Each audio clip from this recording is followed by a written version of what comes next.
Legislation में देखिए article 256 to 263 is given, ठीक है। अब देखो 256 से 263 deals with the administrative relations between the centre and the states, ठीक है। What do you mean by administration? Legislative में क्या होता था कि रूल बनाना, ठीक है, टू मेक लॉ, ठीक है। समझ रहे हो, बात समझ रहे हो ना? जैसे आपके स्कूल में, ठीक है, प्रिंसिपल जो होता है वो क्या करता है, बस वो रूल बना देता है, कल से बच्चे व्हाइट ड्रेस पहन के आएंगे थर्सडे को, है ना? होता है कि नहीं होता है? हाँ या ना तो करो, ऐसे सुस्त होके क्यों बैठे हो? पंपकिन मत बनो, लेडी फिंगर बनो, be active in the class. कद्दू की तरह मत बैठा करो। देखा तुमने कद्दू और भिंडी के बीच में डिफरेंस समझते हो ना? कद्दू किसी को पसंद नहीं होता क्योंकि वो सुस्त होता है, ऐसे बड़ा होता है, कद्दू को देख के ही लगता है कि वो बस थक गया है। और जो भिंडी होती है लेडी फिंगर, वो हमेशा लगता है अभी वो चाहे खराब भी हो गई है तो भी वो स्ट्रेट रहती है, ठीक है। तो बी लाइक अ भिंडी, ठीक है, don't be like a pumpkin, ठीक है। तो एडमिनिस्ट्रेशन मतलब क्या होता है, जैसे आपके स्कूल में एक लॉ बना देते हैं, ठीक है, फिर आपके जो क्लास टीचर्स होते हैं, मॉनिटर होते हैं, वाइस प्रिंसिपल होता है, वो क्या करने में लग जाते हैं, उस रूल को इम्पोज कराने में लग जाते हैं। समझ रहे हो? एडमिनिस्ट्रेट कराने में लग जाते हैं, ठीक है। तो आर्टिकल 256 से 263 deals with the administrative relationship. 256, remember one thing, 256 to 263 deals with the administrative relation between the center and the state. Article 256 states that executive power of every state shall be so exercised as to ensure compliance with the law made by the parliament and an existing law with the apply in the state.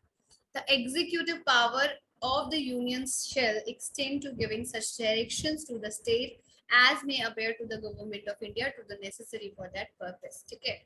ये वाली जो बात इतनी लंबी चौड़ी लिखी हुई है उसको मैं 10 बार समझा चुकी हूँ कि लेजिस्लेशन का काम है to make the law, executive या फिर एडमिनिस्ट्रेटिव का काम है टू इम्प्लीमेंट दैट लॉ। समझ आई? वो लॉ बना हुआ या बने और बना हुआ या फिर पहले बने हुए, ठीक है, वो सारे के सारे लॉज को कौन डिस्क्राइब करता है बेटा? एडमिनिस्ट्रेटिव रिलेशंस, ठीक है। ओके, समझ गए? सो आर्टिकल आपको याद रखना है 256 से लेके 263, ठीक है। चलिए नेक्स्ट आता है cooperation between the center and the states, ठीक है। The constitution lays down the various provision to secure the cooperation and the coordination between the center and the states, ठीक है।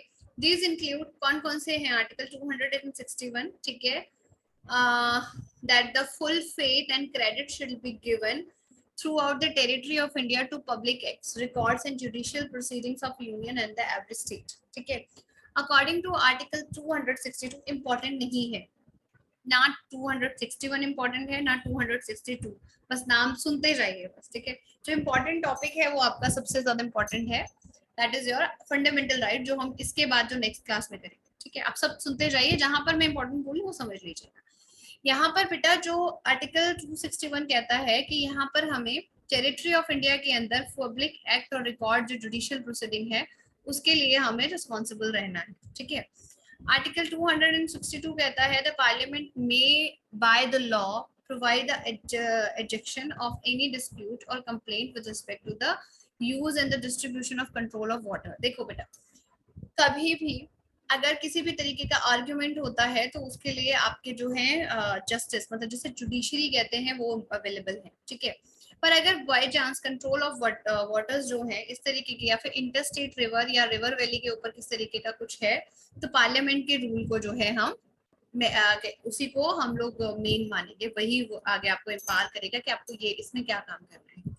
आर्टिकल 263, देखो एक बात सुन लीजिए, ये टॉपिक आपके सिलेबस में है पर ध्यान से सुन लीजिएगा। आज तक अभी तक आर्टिकल नंबर 261, 262, 263 या फिर आपका इस आर्टिकल्स पे से कभी भी क्वेश्चन नहीं आया एग्जाम में, बिकॉज ये आपके सिलेबस में है, दैट्स वाई मैं सिलेबस में करवा रही हूँ, ठीक है। तो ज्यादा इसमें स्ट्रेस लेने की जरूरत नहीं है और ज्यादा फ्रीली भी नहीं छोड़ना, क्योंकि क्या पता एग्जामिनर को इस बार ये टेस्ट आ जाए, इस बार वो कहे अब तो मैं दूंगा, ठीक है।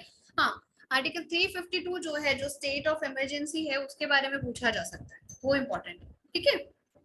उसके बाद 262 empowers 63 empowers president to establish a interstate council. interstate मतलब आपस में जो states हैं, inter मतलब होता है ना आपस में, ठीक है।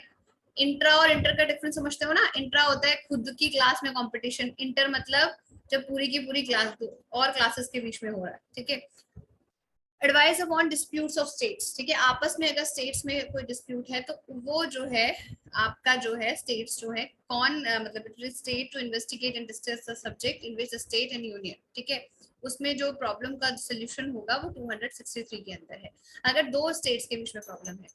Article 307, Parliament may by the law appoint such authority as it consider appropriate for carrying out the purpose of constitutional provisions related to interstate freedom of trade and commerce, ठीक है। ट्रेड एंड कॉमर्स किसी भी तरीके का business या कुछ करने के लिए स्टेट्स को जो है फ्रीडम प्रोवाइड करता है आर्टिकल अंडर 307, ठीक है। Central state relationship during the emergency, ये इंपॉर्टेंट है आर्टिकल लाइक 352 नेशनल इमरजेंसी का बताता है। अगर नेशनल इमरजेंसी होती है the state government becomes subordinate to the central government. The central government ज्यादा powerful हो जाती है, मैंने पहले ही बोला। All the executive function of the state comes under the control of union government. State फिर नाम की state रह जाती है, एक as a unit काम करते हैं हम, as a during the emergency हम यूनिटरी सिस्टम बन जाते हैं जिसके अंदर सिर्फ एक ही गवर्नमेंट है, स्टेट गवर्नमेंट फिर सबऑर्डिनेट बन जाते हैं। समझ गए मेरी बात? समझ रहे हो? ठीक है। फॉर एग्जांपल आपकी क्लास में एकदम से मैं स्टेट इमरजेंसी मैं एकदम से नेशनल इमरजेंसी लगा दूं, ठीक है, तो नो मॉनिटर नथिंग, ठीक है, सिर्फ एक मैं होंगी जो मेरे ऑर्डर आपको मानने पड़ेंगे और मेरे हिसाब से ही चलना पड़ेगा, ठीक है। आप किसी को कंप्लेन भी नहीं कर सकते, आप किसी से कुछ कह भी नहीं सकते और मैं किसी की कंप्लेंट लूंगी नहीं, ऐसा कोई सिस्टम हो जाए उसे कहते हैं कि नेशनल इमरजेंसी। ऐसा ही कंट्री के अंदर हो जाता है, ठीक है। During a state emergency, very good, article 356 देखो 352 356 4 का डिफरेंस, ठीक है। President can assume himself. अब स्टेट इमरजेंसी मतलब मैंने आपको बताया ना, बिहार वाला एग्जांपल याद रखना। नेशनल बिहार में प्रॉब्लम हो रही थी, बिहार को बोला हट यहाँ से, मैं बैठूंगा वहां जाके, तो प्रेसिडेंट ने बोला अब तेरी नहीं चलेगी मेरी चलेगी, ठीक है। तूने चलाया देश अपनी स्टेट खराब कर दी, ठीक है। Any function of the government of the state and all the powers vested in or exercisable by the governor or the authority in the state other than the legislative of the state. State की जगह वो governor या president के पास चली जाएगी, ठीक है, मतलब समझ रहे हो। फिर आता है आर्टिकल 360, देखो ऐसे याद रख लीजिए 352 356 360 4 का डिफरेंस है ना। ये आपकी नेशनल, ये आपकी state and this is your financial. India के अंदर आज तक फाइनेंशियल इमरजेंसी नहीं हुई है, ठीक है। The union may give directions to any state or to observe such canons of financial property as may be the specified। देखो फाइनेंशियल उसके अंदर भी प्रेसिडेंट की ही डायरेक्शन के अकॉर्डिंग हम लोग आगे कंट्री में फाइनेंशियल डिसीजंस लेंगे, ठीक है। फाइनेंशियल डिसीजन के लिए फाइनेंस मिनिस्टर या फाइनेंस मिनिस्ट्री से रिलेटेड जो बड़े बड़े इकोनॉमिस्ट होंगे they will decide what to do, ठीक है। फाइनेंशियल रिलेशनशिप ये है आपका 263 से लेके 293 और it is in part 12 of the Indian constitution. बस इतना इंपॉर्टेंट ज्यादा है कि पार्ट 12 में 11 12 के उसमें आता है, 11th में आपका आता है दो लेजिस्लेटिव एंड एडमिनिस्ट्रेटिव, फाइनेंशियल जो आपके पार्ट 12 में आते हैं, ठीक है।